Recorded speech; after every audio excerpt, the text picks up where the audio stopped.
Text Talks. This is Dr. Brian Black from Lancaster University, and today's mini lecture is on the Bhagavad Gita. Please remember that this lecture goes along with the slides that I made and are available for download. And the first slide is a slide about the terms Shruti and Smriti. And I know that these are two terms that are widely represented on the GCSE and A-level syllabi. And just in a nutshell, Shruti basically refers to, basically both Shruti and Smriti refer to the sacred texts of the Hindu tradition. And whereas Shruti refers to the Vedas, and those texts closely associated with the Vedas, or which are part of the Vedas, like the Upanishads, Smriti refers to other sacred texts that are not officially part of the Vedas. So, without saying more about that now, it's just important for you to remember that the Bhagavad Gita is a Smriti text because it's not officially part of the Vedas. So, what is the Bhagavad Gita? The Bhagavad Gita was probably composed somewhere between about 100 BCE and 100 CE. One of the things to remember about the Bhagavad Gita is that it is a dialogue between the prince and warrior Arjuna and the god Krishna. It begins with Arjuna's moral dilemma about whether or not he should fight in this great war that the whole story of the Mahabharata has been building up to. And it's Krishna's teachings that encourage Arjuna to fight in the war. The Bhagavad Gita is one of the most widely revered Hindu texts, and in slide 3, you'll see a long quotation by Mohandas Gandhi in which he basically says how important the Bhagavad Gita was for him and the way that he lived his life. Okay, now, you might remember that one of our previous mini lectures for text talks was on the Mahabharata, and it is worth reminding you that the Bhagavad Gita, although very much a text on its own, it circulates on its own. A lot of people read the Bhagavad Gita without reading the entire Mahabharata. But nevertheless, the Bhagavad Gita is also an episode within the Mahabharata. And I think for myself and a lot of people who do research and teaching on the Mahabharata, it's quite clear that understanding the Mahabharata context helps us understand the Bhagavad Gita more. So, for example, it's worth remembering that this dialogue between Arjuna and Krishna takes place on the battlefield of this great war that's going to happen. If you want to know more about that war and the importance of the war, you'll have to look at the Mahabharata. Okay, but today's lecture is focusing on the Bhagavad Gita itself, and particularly the teachings that Krishna delivers in the Bhagavad Gita. So you'll see on slide 5 that I have listed some of the main teachings of the Bhagavad Gita. Now, I want to just remind everyone that these aren't the only teachings of the Bhagavad Gita. The Bhagavad Gita is a very complex text. There are a lot of different teachings. The teachings I've listed on the slide, however, and the ones that I'm going to talk about in more detail, are those teachings that are most relevant to the GCSE and A-level syllabi. So first of all, of course, is Dharma. If you want to know more about Dharma generally, you can refer back to the text talks about Dharma. As we'll see, Dharma is an important teaching in the Bhagavad Gita, but Dharma is understood in a very particular way in this context. And another very important teaching in the Bhagavad Gita is yoga. And as you'll see, or as we'll see together, there are three main types of yoga that are talked about in the Bhagavad Gita. They are Jnana Yoga, the yoga of knowledge, Karma Yoga, the yoga of action, and Bhakti Yoga, the yoga of devotion. Okay, just one more slide setting up a context, and that is a slide 6, where I've brought to attention a clash of dharmas. One of the things we learned about in our text talks mini lecture on Dharma is what a variety of understandings of Dharma there are. So as we learn, Dharma is something that applies to everybody in the sense that Dharma is considered to be following one's set of personal responsibilities, trying to acting in accordance to some wider sense of justice in the world, but that for any individual person, their dharma might be different from somebody else, depending on their age, depending on their gender, depending on their socioeconomic status, depending on their job, etc. Now, in ancient India, there are many different types of dharmas, but one of the debates that goes on again and again in a lot of the ancient texts of Hinduism is this clash between the householder dharma and the dharma of renunciates. The householders are those people who get married, who have children, who hold down jobs. And obviously, there are a number of responsibilities that come with living the household life. Whereas the dharma of renunciates is basically abandoning all those household dharmas, the responsibilities you have to your family members, and living a life of pursuing the ultimate religious goal of moksha. And so I think it's just important to bring to attention that the Bhagavad Gita deals with this clash of dharmas. Okay, so let's start now with the Bhagavad Gita itself. Now we're on the battlefield. This great war is just about to take place. This great war that the entire Mahabharata up to this point, the entire first third of the Mahabharata has been leading up to. And now Arjuna, who's considered the greatest warrior, or at least one of the greatest warriors in the world, the greatest archer in the world, he's never shied away from battle. Now he hesitates to fight. Now, I remember when I first learned about the Bhagavad Gita, I was thinking, well, gosh, maybe he's scared. Maybe all of a sudden he's worried about losing his life, or, worried about getting injured. But no, he's not worried about that at all. So I think it's important to remember that Arjuna's hesitation is not based on fear. Arjuna's hesitation is not based on a concern about death.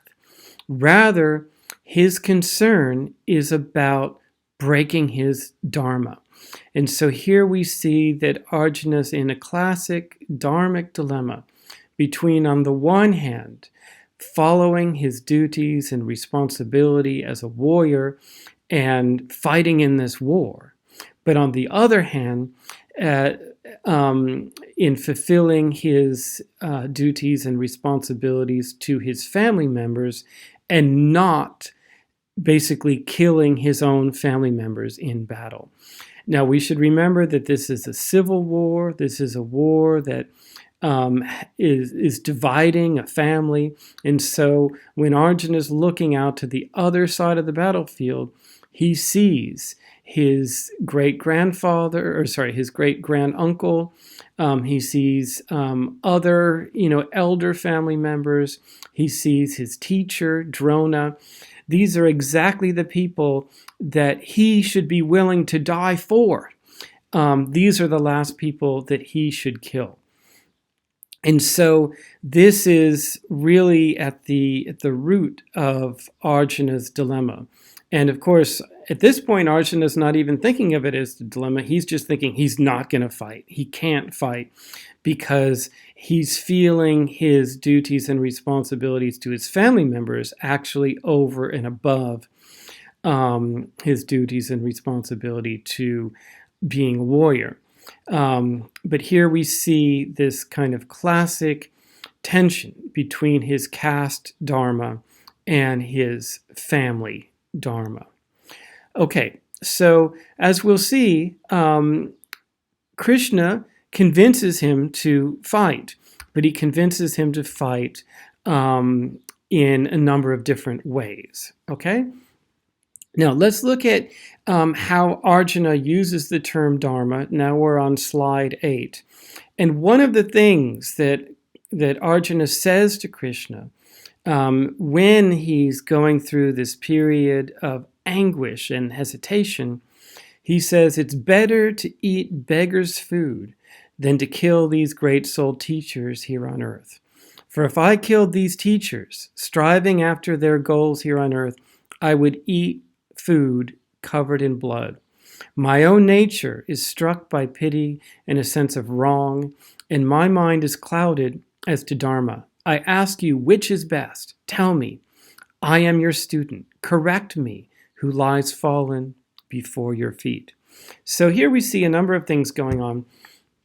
One is we see here Arjuna laying out the dilemma between the caste dharma and the family dharma.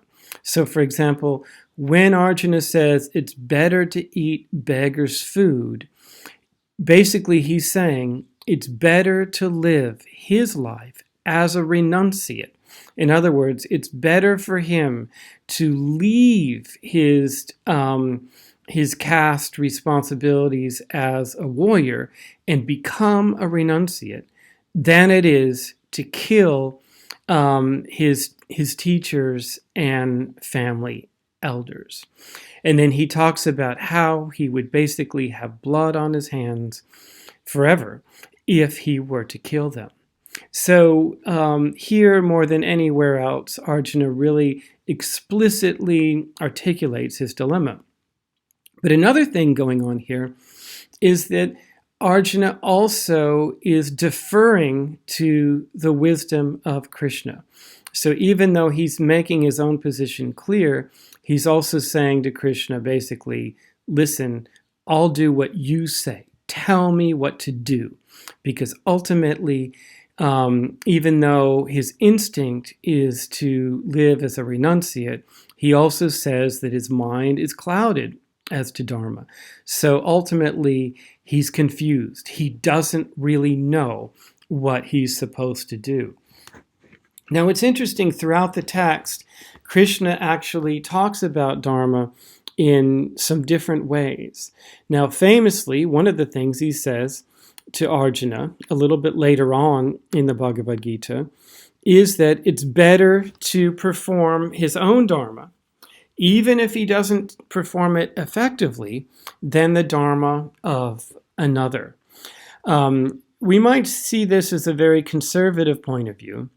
When he talks about Arjuna's own dharma, he's talking about his sva-dharma, which is a kind of dharma, one's personal dharma.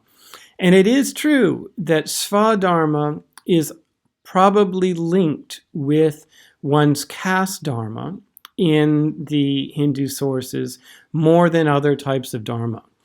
But on the other hand, one of the things that we see going on here is one of the things I think that the Bhagavad Gita does is it throws up the question of if we all have these competing dharmas in our everyday life, which one is our Svadharma? We might ask, is Arjuna's real dharma more that of a kshatriya than as a family member? And that's a question that I don't think that the Bhagavad Gita ever completely answers. Then at the very end of the text, there are 18 books in the Bhagavad Gita. So towards the very end of the last book, one of the things that Krishna says to Arjuna is to let go of all dharmas and to take him alone as his place of rest. So in other words, because Krishna is going to announce his divine status in the Bhagavad Gita, so in other words, part of Krishna's message is to move beyond dharma, to not think in terms of dharma, but to think in terms of his devotion to Krishna. Okay, so these are some of the teachings on dharma. Let's move on now to the 3 yogas. The first yoga is Jnana Yoga, the yoga of knowledge. And one of the ways in which, I think one of the best ways to think of the yoga of knowledge is that this is the type of yoga that you would also find in the Upanishads. So, for example, when Krishna says, the self is not born, nor does it ever die. Once that it has been, this self will never cease again. Unborn, eternal, continuing from the old, the self is not killed when the body is killed. One of the things that's interesting about this quotation is it's almost verbatim from the Katha Upanishad. So the Bhagavad Gita has a lot of Upanishadic influence in it. And so even though some of its teachings are quite different from the Upanishads, I think that one of the ways in which to think of the yoga of knowledge is that this yoga deals with the types of teachings and practices you find in the Upanishads. For example, teachings about Atman, teachings about Brahman. And then another quotation we also find in chapter 2, when one sets up a firm seat in a pure place, neither too high nor too low, covered with a cloth, an antelope skin, and kusha grass, when one directs the mind to a single point, actions of the senses and thoughts controlled, sitting oneself on the seat, one should join to yoga in order to purify the self. So this description of yoga is very similar to the types of descriptions of yoga that you might find in, say, the Shvetasvatra Upanishad. Here we see that yoga is described in terms of sitting in a particular way, in a rather isolated place, in ways to concentrate one's mind and senses while sitting in that way. And so again, if we think of some of the first ways in which yoga is described in ancient India as about meditation, the Jnana Yoga is really the yoga of meditation.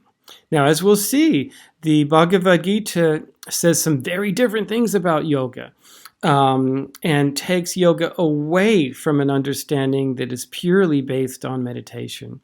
But as sort of radical as some of the changes in yoga are in the Bhagavad Gita, this sort of more traditional understanding of yoga is still very much there in the Bhagavad Gita as well. So Jnana Yoga is really about the yoga of meditation. Now, one of the most innovative teachings in the Bhagavad Gita is the teaching of Karma Yoga. So whereas we might say Jnana Yoga, the yoga of meditation, is really the yoga for renunciates, the people who can go off in a forest by themselves and meditate on their own, Karma Yoga is really a yoga for householders. Karma yoga is a yoga to be practiced in one's everyday life, doing all the same things that one would normally do. And basically, the idea behind karma yoga is that one shouldn't renounce one's responsibilities and duties to others, but rather one should remain in the world, but basically performing one's everyday activities in a disinterested way. So I'll let you read the quotations on slide 10 in your own time. But one of the most important aspects of karma yoga is this term nishkama karma, which is action without desire. And this is the idea that rather than renounce your lifestyle. So, in other words, Krishna is very critical of renunciation. For Krishna, the renunciate life is ultimately a selfish life. So one of the things that we might see Krishna is doing as not only trying to persuade Arjuna that he should fight, but also trying to persuade Arjuna that he should not renounce. And so much of the Bhagavad Gita is a critique of the renunciate path, of the renunciate Dharma. And one of the reasons why it is critical of that is because, renunciates think that they're stopping the cycle of karma, but actually they're causing suffering for those people that are left behind. So whereas a renouncer would renounce their lifestyle, would renounce their duties and responsibilities to others and go off and live in the forest, Krishna talks about a different type of renunciation. For him, rather than renounce your responsibilities and your duties to other people, what you should do is renounce your desires. So in other words, do all the same things that you would normally do in terms of acting within the world. It's just to do them without desiring particular consequences.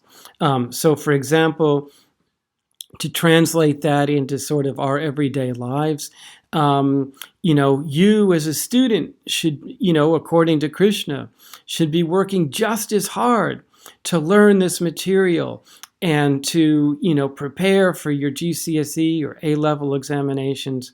But what you shouldn't be doing is focusing only on what result you're going to get. It would be, so according to this teaching of action without desire, to perform your duties as a student without only being concerned about the result of your studying. Or for me, for example, I should be performing my duties and responsibility as a teacher without thinking about whether I'm going to get promotion or whether I'm going to get paid more or whether I'm going to be recognized as a great teacher. Rather, I should find the rewards just in performing the actions themselves. So that's a bit about karma yoga, and especially this particular way of understanding karma yoga, of nishkama karma. I'll let you read those quotations on your own time. But there's one more important part of yoga in the Bhagavad Gita, and that is bhakti yoga. And in a sense, we might say that karma yoga and bhakti yoga really are closely,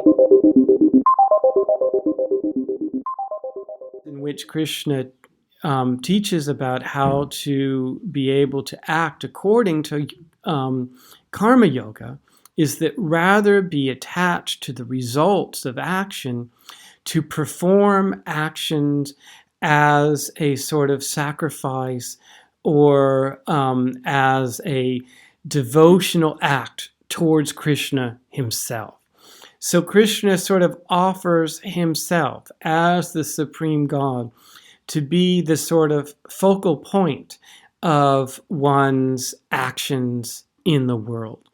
I'll let you read these quotations on your own time, but one of the things that I want to bring all of your attention to, and this is, you'll see on slide 13, is that probably the most famous scene in the Bhagavad Gita takes place in chapter 11 when Krishna reveals his divine form. So up until now, Krishna, looks and acts like a human. In fact, throughout the Mahabharata, Krishna is portrayed as Arjuna's friend. He's portrayed as Arjuna's cousin. And in this context, on the battlefield, Krishna is sort of helping Arjuna out by driving his chariot. Krishna, for reasons too complicated to explain here, is not fighting in the war, but he's helping Arjuna's side by being his chariot driver and sort of advising him along the way. And so throughout the Mahabharata, usually Krishna is depicted in a human form. But in chapter 11 of the Bhagavad Gita, Krishna reveals his divine form. And one of the things that's interesting is that on the one hand, his divine form makes Arjuna completely believe Krishna's teaching. We might say that his revelation of his divine form sort of clinches his argument, that Arjuna ends up questioning him a lot less after this. So we might say more than any argument he makes, it's his revelation that really convinces Arjuna to fight. But on the other hand, his divine form is absolutely terrifying to Arjuna. And so it's a very interesting sort of, characterization of what the real form of the divine actually looks like. In any case, I'll let you look at these passages on your own time, the ones on slide 13. Okay, so basically that's all of what I wanted to say in today's mini lecture. We talked about Dharma, we talked about the 3 yogas. On slides 14 and 15, I've made some discussion questions to kind of make you think about some of these ideas a bit further. On slide 16, I've also provided some translations and further reading about the Bhagavad Gita. Where possible, I've tried to find, translations and further reading that are available online. But some of these are books that you might even think about ordering yourself. And in the final slide, I've also included just some general readings on Hinduism. Okay, thank you very much. I look forward to talking with you again in our next Text Talks mini lecture.